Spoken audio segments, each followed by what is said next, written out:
Hello दोस्तों, current hub YouTube channel में आपका स्वागत है। जैसा कि आप जान रहे हैं, आज है 3 जनवरी और आज ही के दिन झारखंड के एक महान आदमी जयपाल सिंह मुंडा का जन्मदिन है। तो आइए जानते हैं इनके बारे में, जयपाल सिंह मुंडा का जीवनी और इनके संदर्भ में इन्होंने जो जो अच्छे अच्छे काम किए हैं और इनसे संबंधित सवाल जवाब के बारे में जानते हैं। जो झारखंड के एग्ज़ाम में अक्सर इनसे संबंधित सवाल आते हैं, जैसे जेएसएससी सीजीएल, एसआई दरोगा, आईआरबी, ये एक्साइज कांस्टेबल, ये तमाम झारखंड के जो एग्ज़ाम होती हैं इनसे संबंधित एक दो सवाल आते हैं। तो आइए देखते हैं जयपाल सिंह के मुंडा के बारे में। तो सबसे पहले जयपाल सिंह मुंडा जी का जन्म 3 जनवरी 1903 को टकरा गांव खूंटी झारखंड में हुआ। इनकी मृत्यु यानी डेट 20 मार्च 1970 नई दिल्ली में हुई थी और इनकी मौत ब्रेन हेमरेज से हुई थी। और इनका मूल नाम वेनंद पाह और ईसाई बनने के बाद इनका नाम पड़ा ईश्वर दास और खूंटी के पुरोहित द्वारा इनका नाम जयपाल सिंह पड़ा। तो यानी इनका 3 नाम यहाँ पर देख रहे दोस्तों, और इनके जैसे जैसे आगे समय आते जाएगा और इनकी उपाधि मिलती जाएगी। तो आइए देखते हैं आगे। प्रारंभिक शिक्षा संत पॉल हाई स्कूल में हुई। जयपाल सिंह मुंडा की प्रारंभिक शिक्षा संत पॉल हाई स्कूल में हुआ। संत पॉल हाई स्कूल के हेडमास्टर केनन कोसग्रेव उन्हें इंग्लैंड ले गए और 1922 में इन्होंने ऑक्सफोर्ड से एमए किया। यानी कि संत पॉल हाई स्कूल के जो हेडमास्टर थे केनन कोसग्रेव उन्हें इंग्लैंड ले गए, क्योंकि वो मेधावी छात्र थे और पढ़ने लिखने में बहुत तेज तर्रार स्टूडेंट थे। इसलिए उन्होंने केनन गेसरो जो हेडमास्टर थे उनको इंग्लैंड ले गए पढ़ने के लिए और 1922 में उन्होंने ऑक्सफोर्ड से एमए किए थे। पढ़ाई के साथ साथ खेलकूद में भी अव्वल थे। जयपाल सिंह मुंडा पढ़ाई में और खेलकूद में भी बहुत आगे थे। नवा ओलंपिक खेल दोस्तों, जैसा कि जानते हैं कि झारखंड में जो जयपाल सिंह मुंडा हैं, झारखंड निर्माण में इनका अहम योगदान है। जैसे संविधान बनाने में चाहे किसी पार्टी की तरफ से, तो उसी तरह इन्होंने सबसे पहला अपना शोहरत हासिल किए थे। नवा ओलंपिक खेल 1928 में हुआ था, यह एम्स्टर्डम में हुआ था। एम्स्टर्डम नीदरलैंड की राजधानी है एम्स्टर्डम। तो नवा ओलंपिक खेल 1928 में एम्स्टर्डम में हुआ। तो जो नवा ओलंपिक खेल खेल रहे थे, तो पहली गैर यूरोपीय टीम थी भारतीय हॉकी टीम। यहाँ पे देखिए दोस्तों, अब इसके बारे में जानकर आपको बहुत गर्व होगा ओलंपिक के बारे में, जो भारत ने पहला स्वर्ण मेडल जीता था हॉकी में। तो ध्यान से देखिएगा इसको। भारतीय हॉकी टीम 1928 को नवा ओलंपिक खेले, जिसमें जयपाल सिंह मुंडा कप्तान थे। उस टीम के कैप्टन कौन थे? जयपाल सिंह मुंडा। और इसी टीम में थे मेजर ध्यानचंद, जिन्हें हॉकी का जादूगर कहा जाता है। और इसमें कुल मिलाकर टोटल 13 सदस्य थे। और यह ताजुब होगा दोस्तों कि मेजर ध्यानचंद ने पूरे टूर्नामेंट में कुल 14 गोल किए थे। ये टोटल 14 गोल किए थे। और यह भी देखिए कि पूरे टूर्नामेंट में विपक्षी टीम कोई गोल नहीं कर पाए थे।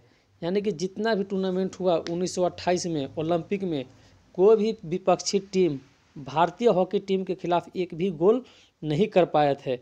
यह बहुत गर्व की बात है।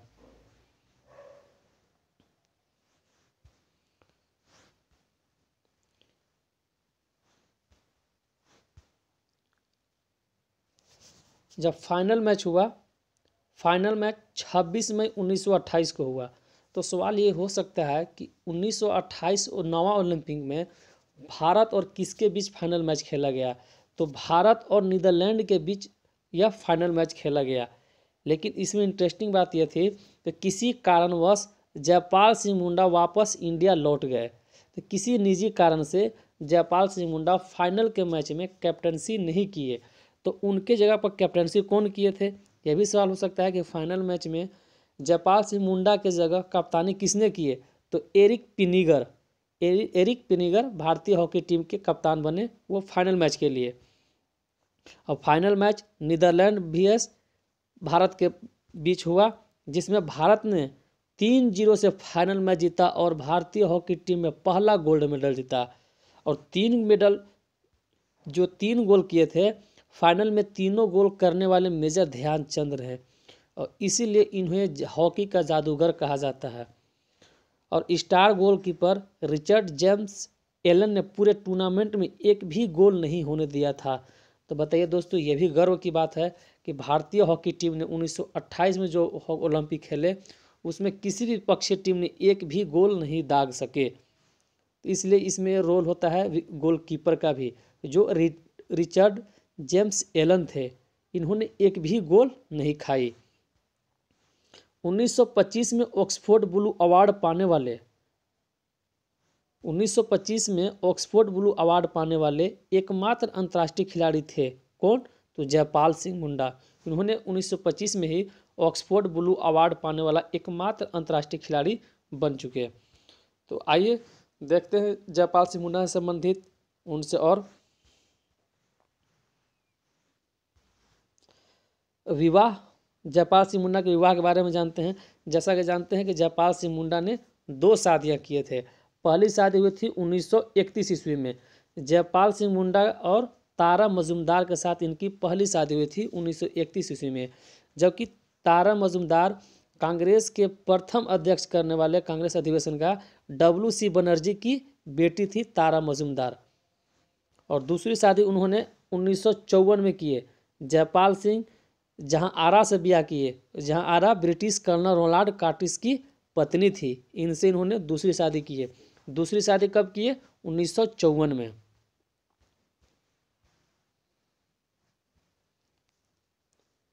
इकतीस मई 1938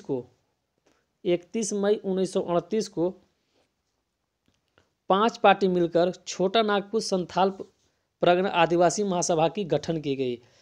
यह अब राजनीति के क्षेत्र में इनका जलवा देखते हैं कि छोटा नागपुर संथाल प्रगना आदिवासी महासभा की गठन 5 पार्टी मिलकर हुई थी। कब? 31 मई 1938 को। और उसी का नाम बदलकर जनवरी 1939 में आदिवासी महासभा कर दिया गया। यानी कि जो छोटा नागपुर संथाल प्रगना आदिवासी महासभा जो नाम से पार्टी थी, उस पार्टी का ही नाम बदलकर आदिवासी महासभा कर दिया गया। कब? जनवरी 1939 ईस्वी में। और उस वक्त आदिवासी महासभा का पहला अध्यक्ष बने जयपाल सिंह मुंडा। उसका पहला अध्यक्ष कौन बने? जयपाल सिंह मुंडा। 20-21 जनवरी 1939 को आदिवासी महासभा की दूसरा अधिवेशन रांची में हुआ। तो सवाल इससे पूछता है दोस्तों, इसलिए इसको ध्यान से देखिएगा कि दूसरा आदिवासी महासभा अधिवेशन दूसरा कहाँ हुआ? तो ये हुआ रांची में। और उसकी अध्यक्षता कौन किए थे? तो जयपाल सिंह मुंडा किए थे। और इसी अधिवेशन में, यानी कि आदिवासी महासभा की दूसरा अधिवेशन में जयपाल सिंह मुंडा को एक नाम की उपाधि मिली, जिन्हें मरण गोमके कहते हैं। मरण गोमके का मतलब होता है बड़े गुरुजी। इनकी उपाधि किस अधिवेशन में मिली? तो दूसरी अधिवेशन में। कब? तो 21 जनवरी 1939 को रांची में हुआ। सेकेंड वर्ल्ड वार में आदिवासी महासभा ने ब्रिटेन को मदद किया था। यानी कि जब सेकेंड वर्ल्ड वार हुआ था 1939 से 1945 के बीच, तो आदिवासी महासभा के अध्यक्ष थे जयपाल सिंह मुंडा। इन्होंने ब्रिटेन का मदद किया था। तो ब्रिटेन को मदद करने के परिणाम स्वरूप जयपाल सिंह मुंडा को उनके मंत्री पद पर कुछ विभाग मिला था। तो इनको रांची का चीफ वार्डन बनाया गया था। जयपाल सिंह मुंडा को रांची का चीफ वार्डन बनाया गया था ब्रिटेन द्वारा। और बाद में ईस्टर्न कमांडर सर्विसेज सिलेक्शन का सलाहकार बनाए गए थे। जयपाल सिंह मुंडा को ब्रिटेन की मदद करने के एवज में इनके परिणाम स्वरूप रांची का चीफ वार्डन बनाया, फिर बाद में ईस्टर्न कमांड सर्विसेज सिलेक्शन का सलाहकार बनाया था। 1946 में संसदीय चुनाव में जयपाल सिंह मुंडा को कांग्रेस के प्रत्याशी डॉक्टर पूर्णचंद मित्र ने हरा दिया। यानी इन्होंने 1946 ईस्वी में संसदीय चुनाव लड़े और जयपाल सिंह मुंडा और कांग्रेस के प्रत्याशी पूर्णचंद्र मित्र आमने सामने हुए, जिसमें डॉक्टर पूर्णचंद्र मित्र जीत गए और जयपाल सिंह मुंडा हार गए थे। 31 दिसंबर से लेकर 1 जनवरी 1950 को झारखंड पार्टी की गठन हुई। यानी कि वही पार्टी है, उसका भी नाम बदलकर झारखंड पार्टी किया गया, पृथक झारखंड बनाने के उद्देश्य से। इस आदिवासी महासभा को नाम बदलकर किया गया और झारखंड पार्टी का गठन जमशेदपुर में हुआ। यानी कि 1950 ईस्वी को झारखंड पार्टी एक नया पार्टी के नाम से जाना जाने लगा और इसका गठन जमशेदपुर में हुआ। झारखंड पार्टी का पहला अध्यक्ष कौन बने? तो झारखंड पार्टी का पहला अध्यक्ष जयपाल सिंह मुंडा बने। और यहाँ आदिवासी महासभा का भी पहला अध्यक्ष कौन बने थे? जयपाल सिंह मुंडा बने थे। 20 जून 1963 को झारखंड पार्टी कांग्रेस पार्टी में विलय हो गया और इस विलय कराने में उस समय के शिवम विनोदानंद झा ने पहल की थी। झारखंड पार्टी का कांग्रेस में विलय कब हुआ? तो 20 जून 1963 ईस्वी को हुआ। और जयपाल सिंह मुंडा के बारे में और जानते हैं। जयपाल सिंह मुंडा सामुदायिक विकास विभाग मंत्री बने। उस समय जब कांग्रेस में शामिल हुए थे 1963 में, तो इनको विभागीय मंत्री बनाया गया जो सामुदायिक विकास मंत्री बने थे। ये दोस्तों ये सवाल अक्सर पूछा जाता है कि जयपाल सिंह मुंडा कौन विभाग में मंत्री पद पर है? तो सामुदायिक विकास विभाग मंत्री में। और इन्होंने 1 माह के भीतर इन्होंने कांग्रेस से इस्तीफा दे दिया और इस पद से भी इस्तीफा दे दिया। जयपाल सिंह की पत्नी यानी कि जहां आरा दूसरी पत्नी है। उस समय कांग्रेस की सरकार थी और कांग्रेस के प्रधानमंत्री थे इंदिरा गांधी जी। तो इंदिरा गांधी जी के कैबिनेट में मंत्री परिषद में परिवहन एवं विमानन विभाग के उप मंत्री बने थी जहां आरा जो जयपाल सिंह की दूसरी पत्नी है। 30 मई 1969 को झारखंड पार्टी कांग्रेस से हट गया, साथ ही जयपाल सिंह मुंडा ने इस्तीफा दे दिए। 30 मई 1969 को कांग्रेस पार्टी से अलग हो गए और 20 जून 1963 को झारखंड पार्टी कांग्रेस में विलय हो गया। जयपाल सिंह मुंडा का आखिरी जिंदगी, जो आखिरी समय चला था उनकी ज़िंदगी का, दुश्चिंताओं से भरा रहा, क्योंकि वो बहुत सारे टेंशन में दिख रहे थे कि झारखंड पार्टी ऐड हुआ, फिर जुड़े, फिर हट गए। इसी चलते वो काफ़ी दुश्चिंतित थे कि क्या झारखंड पार्टी पृथक झारखंड का निर्माण कर पाएगी या नहीं कर पाएगी। इसी कश्मकश में वो काफ़ी प्रेशर में रह रहे थे। तो जयपाल सिंह मुंडा का आखिरी ज़िंदगी दुश्चिंताओं से भरा रहा। अपर मस्तकीय रक्तस्राव के कारण उनकी मृत्यु 20 मार्च 1970 को हो गया। उनका निधन 20 मार्च 1970 को हो गया ब्रेन हेमरेज के कारण। तो दोस्तों इस तरह था इनके जीवनी के बारे में। और इनको देखिए क्या क्या उपाधि मिली थी। इन्हें प्यार से लोग मुंडा राजा भी कहते हैं और मरंग गोमके इन्हें ही कहते हैं। मरंग गोमके का मतलब है बड़े गुरुजी। तो इसी तरह दोस्तों मैं कोशिश किया हूँ जयपाल सिंह मुंडा के बारे में कुछ जीवनी के बारे में प्रकाश डाला हूँ।